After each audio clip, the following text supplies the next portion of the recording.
Militer Rusia melansir perkembangan operasi militer khusus di Ukraina tanggal 28 Oktober tahun 2022.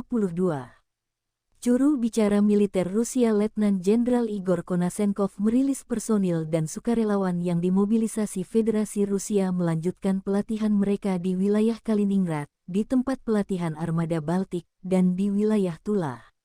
Kementerian Pertahanan Rusia juga mempublikasikan rekaman kru mortir Sani, Kornet ATGM dan unit pengintai, jet MiG-31, dan pasukan lintas udara yang terlibat dalam operasi militer khusus.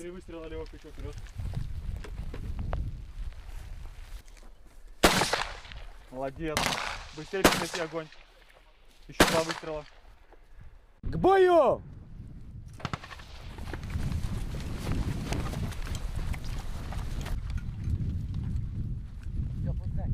Выстрел!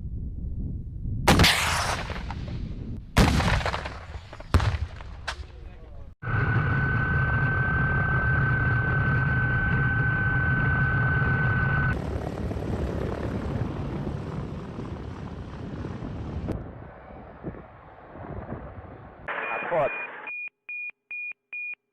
Secara total, 326 pesawat dan 163 helikopter, 2.353 kendaraan udara tak berawak militer Ukraina dieliminasi sejak awal konflik. Juga 383 sistem rudal anti-pesawat, 6.104 tank dan kendaraan tempur lapis baja lainnya, 876 kendaraan tempur yang dilengkapi dengan sistem peluncuran roket ganda juga dihancurkan Rusia. Termasuk 3.531 meriam dan mortir artileri lapangan, serta 6.805 unit perangkat keras militer khusus telah dihancurkan selama operasi militer khusus, kata Igor Konasenkov. Dari kubu Kiev, Kementerian Pertahanan Ukraina melansir sebanyak 480 tentara Rusia dieliminir dalam 24 jam terakhir. Hingga hari 247 konflik, 28 Oktober, Rusia total kehilangan 69.700 prajurit, 272 jet tempur, 251 helikopter hingga 2.640 tank.